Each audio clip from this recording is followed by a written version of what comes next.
Mis amados, vamos a pasar a la palabra del Señor. También saludo a las personas que nos acompañan por primera, segunda, tercera vez. Bienvenidos a este lugar. Les invito a que se ubiquen conmigo en el Nuevo Testamento.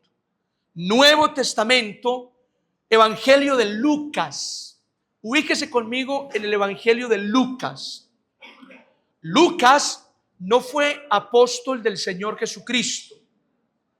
Lucas fue discípulo, amigo, compañero de Pablo. Y también fue un médico y además un buen investigador. Él se dio a la tarea de recopilar toda la información acerca del Señor Jesucristo.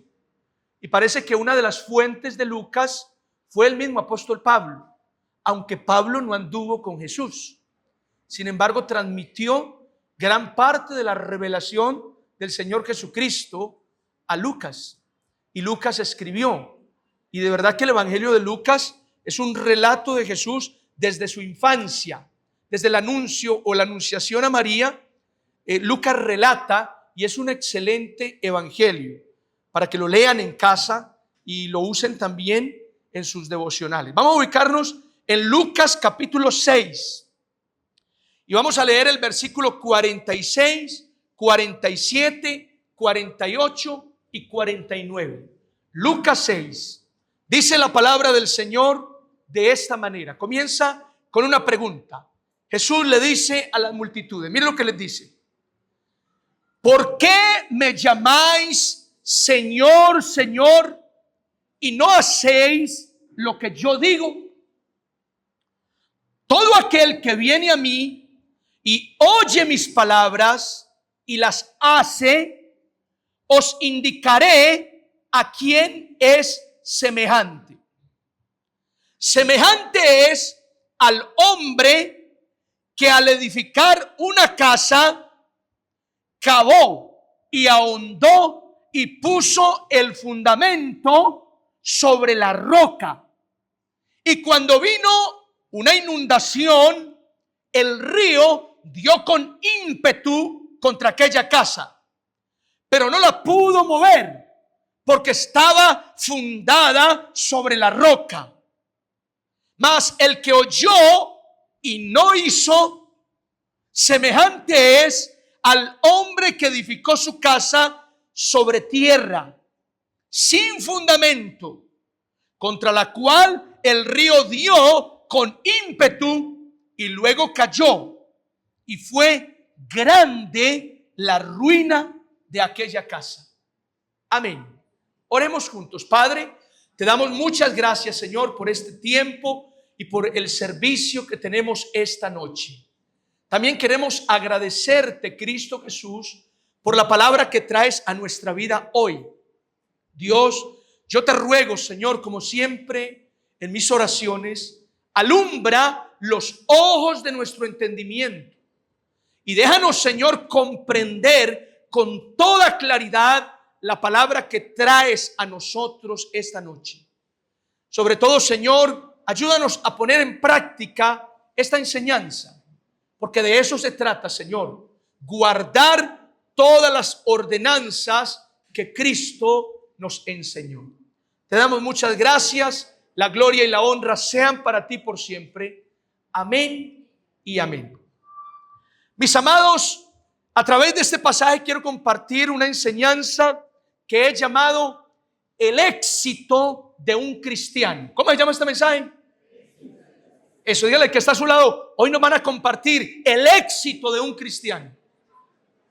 Oiga, esto suena hasta emocionante. Parece que les voy a compartir la clave del éxito. Háganme el favor. Suena como una charla motivacional, una conferencia de alto nivel. Les voy a revelar el secreto, la clave, el éxito de un cristiano.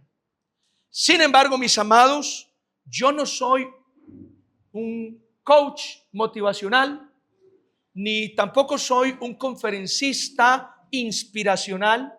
Yo soy un predicador de la palabra y no vengo a motivarlos. Tampoco vengo a desanimarlos. Vengo a compartir la escritura y a presentar delante de ustedes lo que yo considero bíblicamente tiene que ser el éxito de cualquier persona que cree en Jesús. Amén. Ese es el mensaje de hoy. El éxito de un cristiano. Y voy a comenzar de esta manera. Escuchen. A mediados del siglo XIX, a mediados del siglo XX, es decir, 1950 hacia acá, en Norteamérica, específicamente Estados Unidos, surgió una enseñanza dentro de las iglesias cristianas que posteriormente se le llamó a esa enseñanza la teología de la prosperidad. ¿Cómo se llamaba? A finales del siglo XX, época de los 90, esa teología inundó Latinoamérica, Centroamérica, Suramérica. Todos los países latinos tuvieron que ver con esa teología de la prosperidad. A principios de la década del 2000, esa teología tuvo gran fuerza en muchas congregaciones de habla hispana.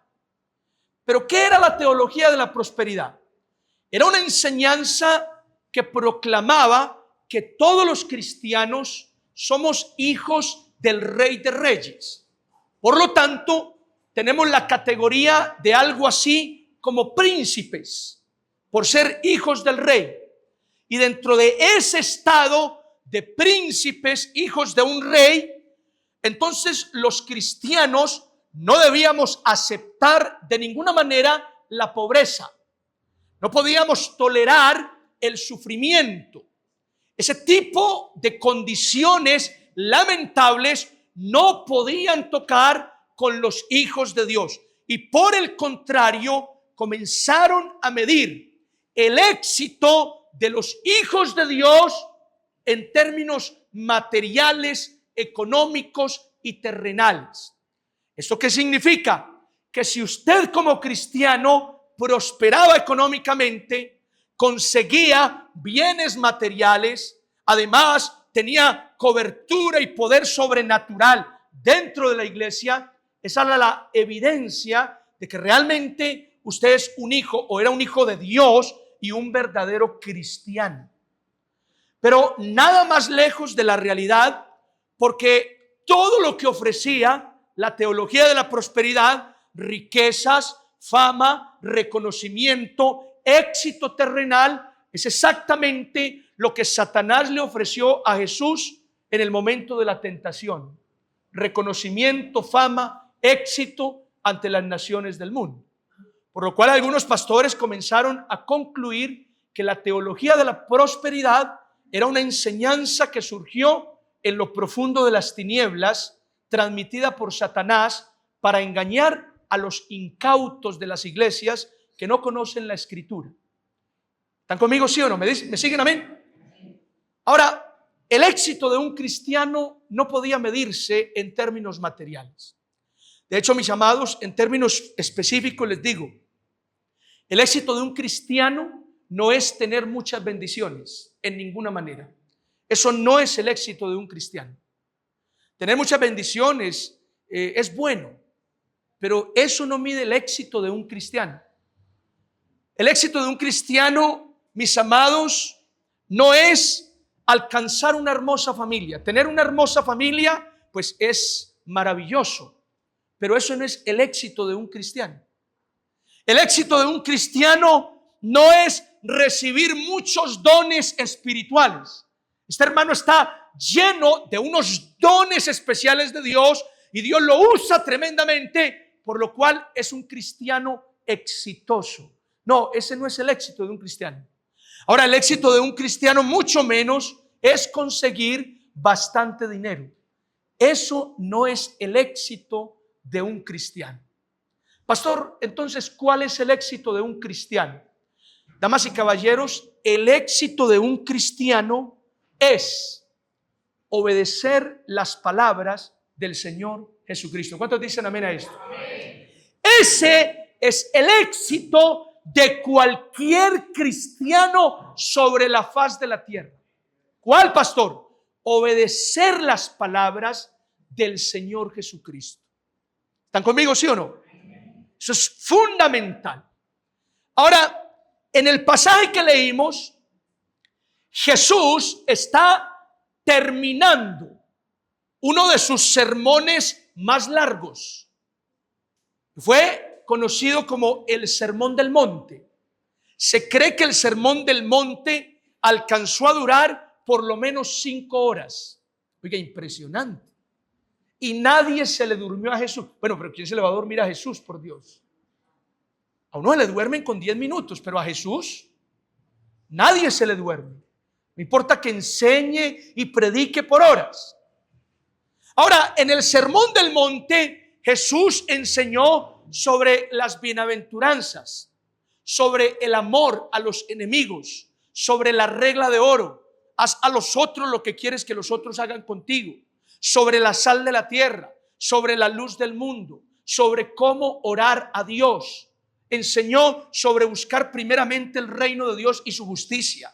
Enseñó sobre no juzgar a los demás, porque con la medida que medimos, con esa misma seremos medidos. Enseñó a hacer tesoros en el cielo y no en la tierra. Enseñó acerca del adulterio, incluyendo que el que mira a una mujer para codiciarla ya adulteró en su corazón. Enseñó que la lámpara del cuerpo es el ojo. Si el ojo es malo, el cuerpo estará lleno de tinieblas.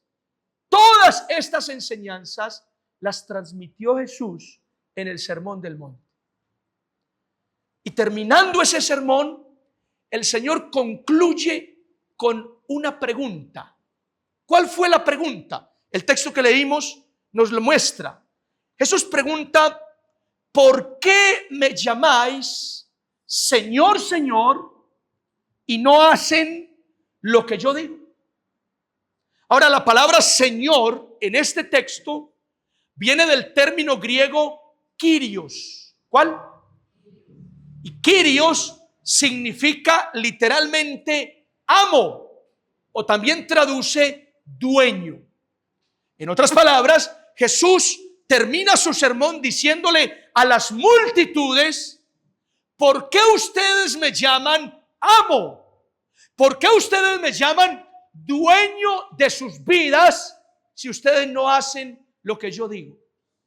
Esta pregunta deja la sensación de una queja. Esta pregunta expresa la sensación de un reclamo que el Señor está haciendo. Es como si Jesús nos estuviera diciendo a todas las multitudes que lo oyen: ¿por qué se contradicen? ¿Ustedes por qué me llaman a mí Señor si no me quieren hacer caso? Eso es una contradicción. De hecho, mis amados, de las contradicciones más comunes dentro de la iglesia tienen que ver con este pasaje. ¿Cuál, pastor? Que muchos aquí, los puedo ver, llamamos a Jesús Señor, pero no hacemos lo que Él dice. Digan conmigo: tremendo. Esa es la verdad. Y esa, en palabras de Cristo, sería una contradicción. Lo llamamos Señor, pero no obedecemos lo que Él nos manda. De hecho, el apóstol Pablo en muchas de sus cartas se refiere a Jesucristo como el Señor y Salvador.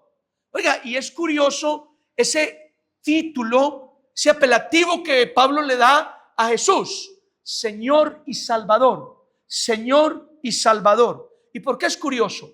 Porque el mundo de hoy no tiene problemas en aceptar a Jesús como Salvador. ¿Por qué? Porque ese título de Salvador me trae un beneficio. ¿Cuál? Si Jesús es Salvador, me salva. El mundo de hoy tiene problema con aceptar a Jesús como Señor, porque ese título no trae un beneficio, trae un compromiso, una responsabilidad. ¿Cuál? Someterme, digan conmigo, someterme a Él. Y eso, damas y caballeros, no quiere mucha gente hoy. Someterse a Jesús. Pero Jesús es claro: ¿por qué me llaman Señor si no hacen lo que yo digo? Ahora, parece que hay mucha gente entre la multitud que está llamando a Jesús Señor, Señor, pero no le hacen caso. Entonces Jesús enseña o busca dejar claro cuáles son las consecuencias para aquel que oye sus enseñanzas y las obedece, y cuáles son las consecuencias para aquel que oye sus enseñanzas pero no las obedece. Y préstale mucha atención a esta enseñanza, porque aquí, ¿dónde? Aquí, esta noche, hay personas entre nosotros que oyen las palabras de Jesús y las obedecen.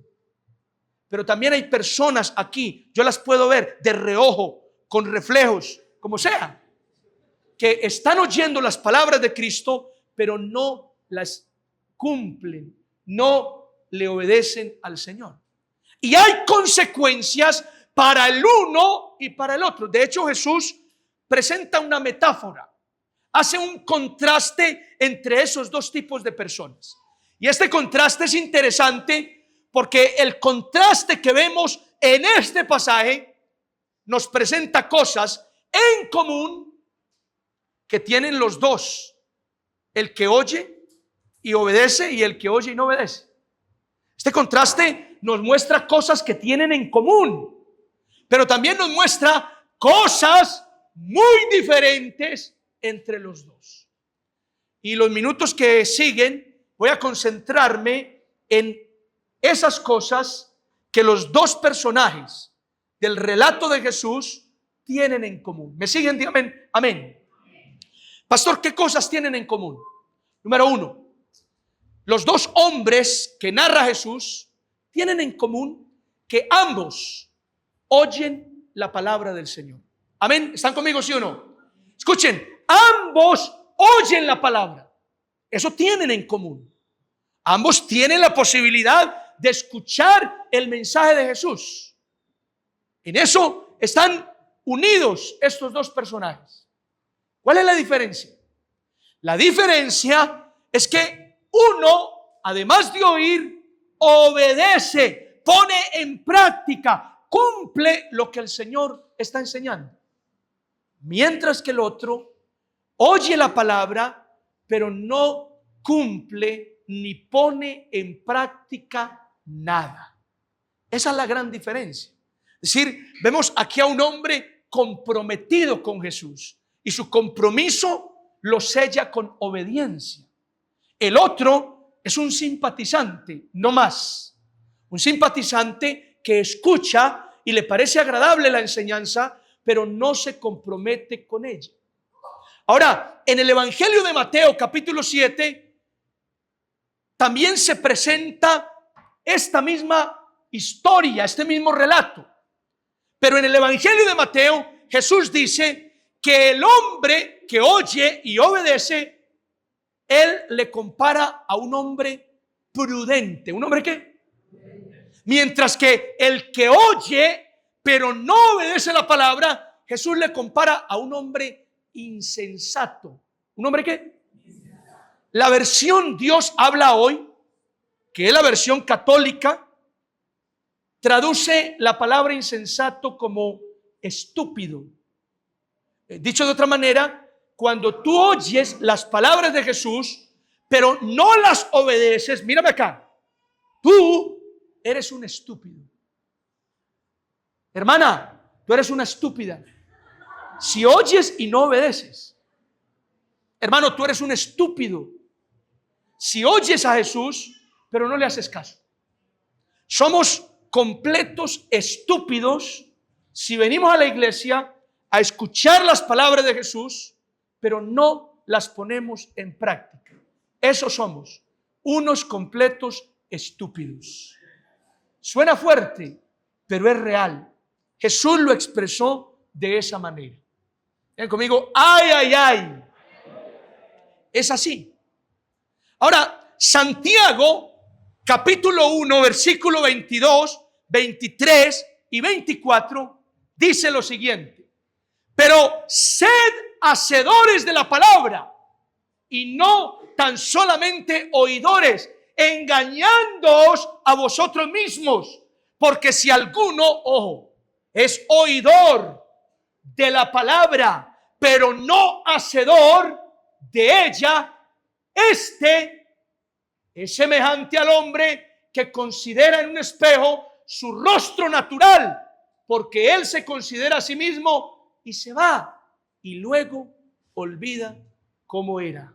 ¿Están conmigo, sí o no? ¿Qué ilustración la que usa Santiago? Cuando tú oyes la palabra, pero no la obedeces, te estás engañando a ti mismo. Y es como el hombre natural que contempla su rostro en el espejo. Y cuando se va, olvida cómo era. Mira, yo salgo de mi casa después de arreglarme y olvido cómo soy. Pero cuando llego a mi casa y me veo en el espejo, digo, qué cheto tan emocho. Oh, qué creación del Señor. Y una vez que salgo de nuevo, se me olvida mi aspecto. Y Santiago quiere decir, mira, cuando tú oyes la palabra y te vas sin ponerla en práctica, se te olvida. Y no vives nada de lo que el Señor te enseñó. Por lo cual, ese te estás engañando a ti mismo se traduce como estás perdiendo el tiempo. Oh, tremendo. Levante su mano izquierda ahí donde está todos los que no cumplen la palabra. 2, 3, 4, 5. Hermanos, están perdiendo el tiempo. Mis amados, ustedes que levantaron la mano con orgullo, quiero decirles algo. Ustedes están perdiendo el tiempo. Están perdiendo el tiempo.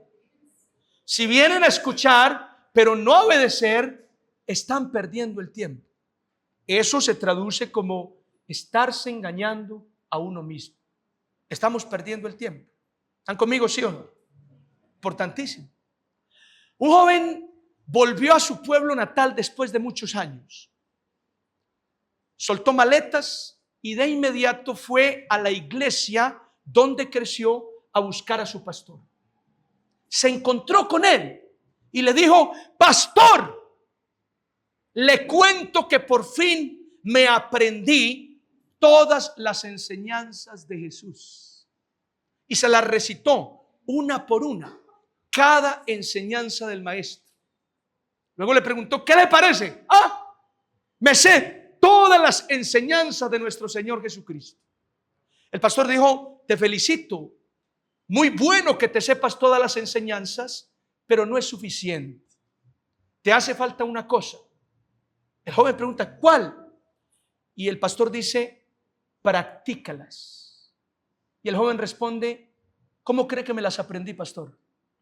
Practicándolas. Porque cada vez que intenté memorizarlas se me olvidaban. Entonces decidí que cada enseñanza que leía de inmediato salía a aplicarla, y de esa manera nunca más en la vida se borraron las enseñanzas de mi mente. Mis amados, cuando usted salga hoy de aquí, salga a poner en práctica la palabra de inmediato y nunca se olvidará de su memoria. ¿Cuántos dicen amén a esto? Amén. Nora Cano, profesora de trabajo social de la universidad, ella decía, hablando de pedagogía, que toda enseñanza que pasa por el cuerpo nunca se borrará. Y una enseñanza que pasa por el cuerpo, palabras más, palabras menos, es algo que tú aprendes y pones en práctica de una. Eso es pasar la enseñanza ¿por dónde? Por el cuerpo. Involucrar tu vida, tu cuerpo, tus acciones en lo que aprendiste. Entonces, si quieres grabarte las enseñanzas de Jesús, genial, practícalas y nunca se te van a olvidar. ¿Cuántos dicen amén a esto? Número 2. Otra cosa que tenían en común los dos hombres que relata Jesús es que ambos edificaron su casa. La historia lo dice. Oiga, ambos edificaron su casa. Eso tenían en común los dos. Cada uno comenzó a construir su casa. ¿Dónde está la diferencia? Que uno, dice el texto de Lucas, cavó muy hondo hasta encontrar en el fondo la roca y sobre la roca puso el fundamento para construir su casa. A este se le llevó más trabajo, tuvo más dificultad y tenía que esforzarse mucho más, cavando, tocando el suelo, que estuviera duro, la roca, y luego comenzar a vaciar el fundamento para su casa. El otro, que también construyó casa, lo hizo más sencillo. Simplemente ubicó un terreno, no cavó, no hizo hueco, no buscó un cimiento firme. No, sobre la tierra comenzó a construir sus columnas, levantar sus paredes y ya está su casa. No le costó tanto, fue más fácil. La terminó en más o menos 3 días y medio. Así nomás, ahí está la casa. La terminó pronto. Esa es la diferencia. Ahora, los oficiales de construcción, el ingeniero Olsen, constructora SA, sabrá decirnos lo que significa construir una casa sin cimientos, sin fundamentos sobre un suelo firme. Es todo un desastre. Definitivamente es un desastre. Ahora, construir casa es algo así como una metáfora que significa desarrollar nuestra vida. Cuando Jesús dice, le compararé a un hombre que construyó su casa, es como si estuviera diciendo, le voy a comparar a una persona que desarrolla su vida basado en esto. Y cuando hablamos de desarrollar nuestra vida, hay que decir que hoy por hoy en el mundo la gente desarrolla su vida a partir de muchas filosofías, a partir de muchos pensamientos, a partir de muchas ideologías extrañas, diferentes. El cristiano desarrolla su vida a partir de las palabras de Jesús. ¿Cuántos dicen amén a esto? La filosofía del cristiano es lo que Cristo enseñó, lo que la Biblia dice, la máxima autoridad que es la Escritura. Esa es nuestra filosofía. Nosotros desarrollamos nuestra vida, edificamos nuestra vida, construimos nuestra vida fundamentados en la palabra del Señor. Habrán otros con otras filosofías, con otras ideologías, con otros pensamientos, y se vale, porque cada quien realmente construye su vida como se le venga en gana. Pero el cristiano lo hace en la palabra del Señor. ¿Cuántos dicen amén a eso?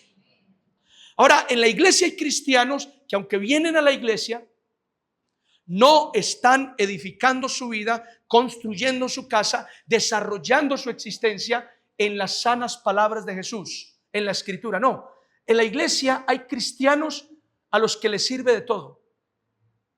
Les sirve el evangelio, pero también les sirve el riego de la viejita de la esquina. También les sirve la lectura de cartas del señor de la bomba. Ay, hay un señor de la bomba que lee cartas. A mí me están preguntando ahí, ¿dónde? Dios mío santo.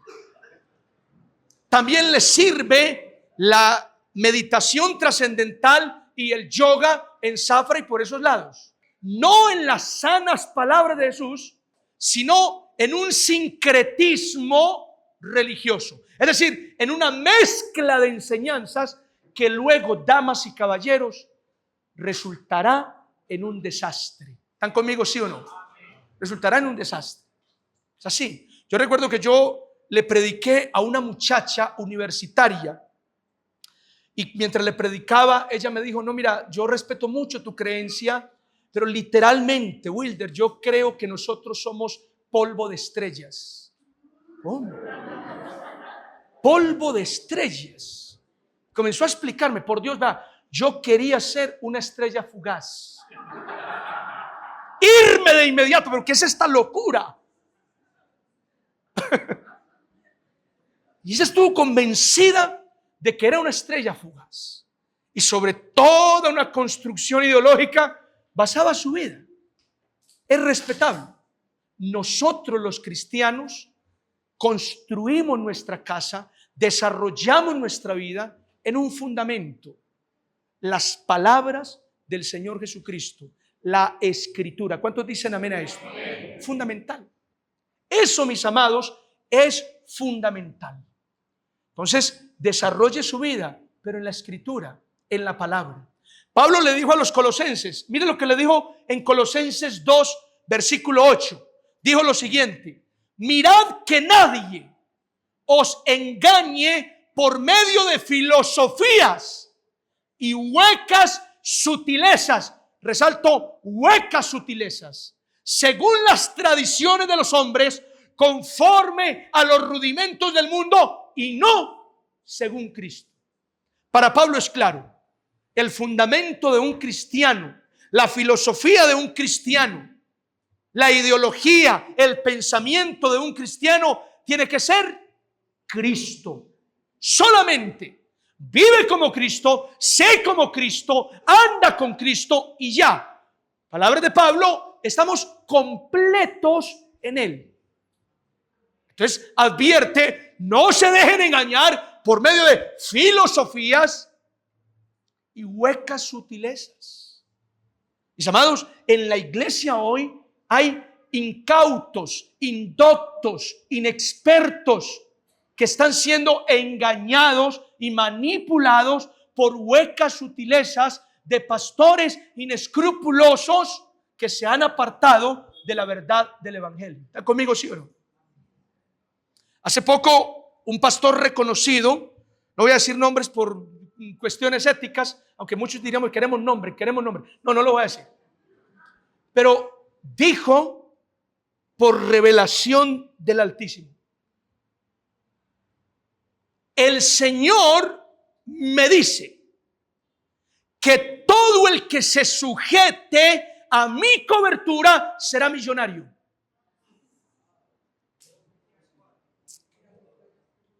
Ahí sí queremos nombres, pastor, porque con esta necesidad tan brava. Por Dios. Ahora, un disparate total, una tragedia que un predicador diga eso. Lo decíamos en otra predicación, cobertura. ¿Qué es la cobertura? ¿Cobertura de chocolate o de vainilla? Yo entiendo cobertura cuando tú quieres decir, el pastor Wilder me mentorea, me acompaña, hasta ahí. Pero llevar el término cobertura a otros términos de sujeción y de entrega y obediencia a ese líder, no. Pastor, pero es que la cobertura o el manto está en la Biblia. Elías echó su manto sobre Eliseo. Mis amados, número uno, del Antiguo Testamento no puede sacarse doctrina para la iglesia. Eso es una regla de la teología, de la hermenéutica. Antiguo Testamento no produce doctrina para la iglesia. La doctrina está en el Nuevo Testamento, enseñanzas de Jesús y cartas de Pablo, Pedro, Juan. Todos los apóstoles hablaron alrededor de las enseñanzas de Jesús, profundizaron. Jesús habló de recibir al Espíritu Santo. Pablo viene a decir que ese Espíritu Santo que recibimos también reparte dones.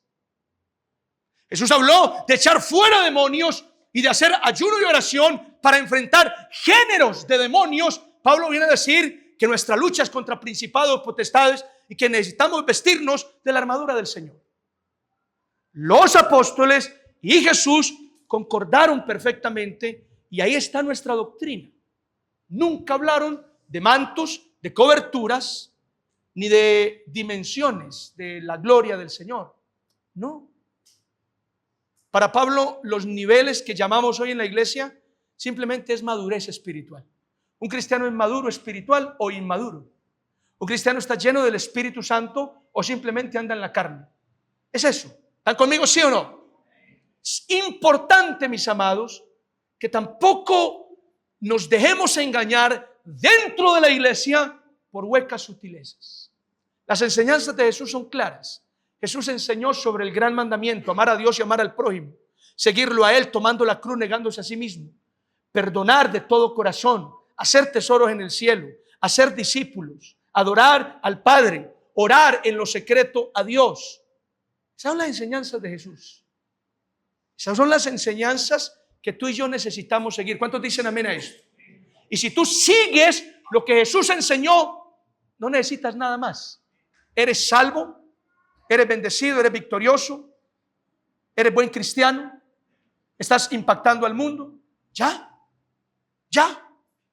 Desarrollemos nuestra vida, construyamos nuestra casa en las palabras de Cristo. ¿Cuántos dicen amén a esto? No más.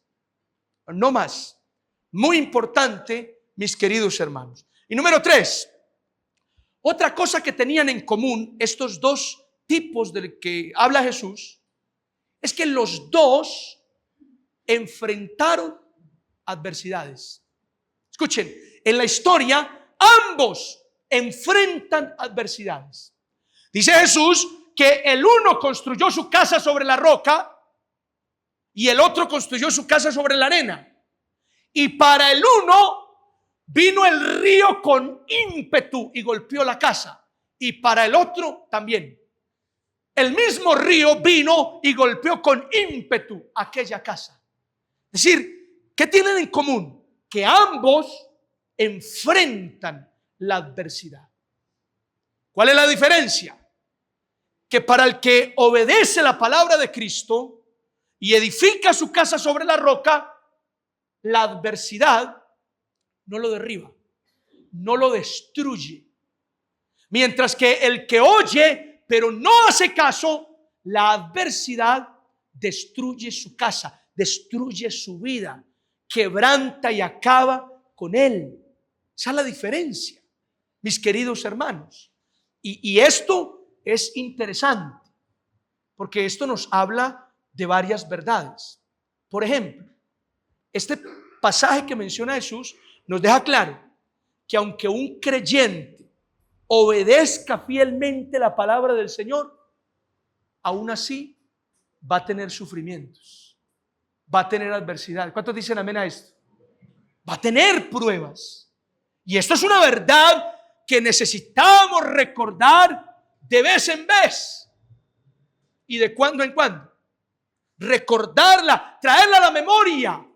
Aunque obedezcamos las palabras de Jesús, nos pueden pasar las mismas desgracias que al que no cree en Cristo. Es decir, a un cristiano también se le pueden morir sus hijos. ¿Estamos sí o no? Un cristiano también puede sufrir un accidente fatal. A un cristiano también lo pueden matar por equivocación. Un cristiano puede entrar en bancarrota. Un cristiano puede fracasar en sus negocios.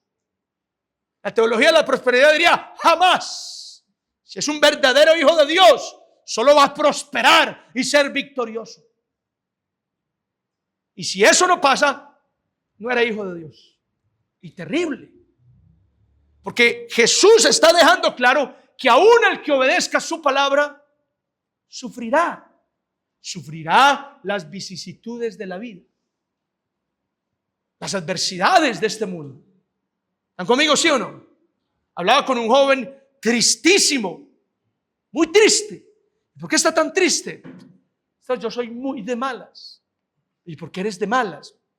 Mi mamá se murió. Usted no es de malas por eso, hijo. Usted no sabe pues que en este mundo la mamá se muere. ¿No sabía eso? En este mundo se mueren las mamás. Es más, se mueren los papás. Es más, se mueren los tíos. Es más, se mueren los abuelos. Es más, se muere usted también. En este mundo, todo el mundo se muere. Que a usted se le muera a su mamá primero y al otro después, pues simplemente una cuestión de tiempo. Pero a todos se nos mueren los seres queridos. Y de una manera o de otra. No somos de malas por eso. Simplemente estamos viviendo en un mundo donde pasan cosas. ¿Están conmigo, sí o no? Y esas cosas también nos afectan a los cristianos. Tremendo. He escuchado versiones de cristianos que dicen: el que verdaderamente es hijo de Dios, no le pasa nada. No le pasa nada porque Dios lo guarda. Y si le pasa algo, entonces no era un verdadero cristiano.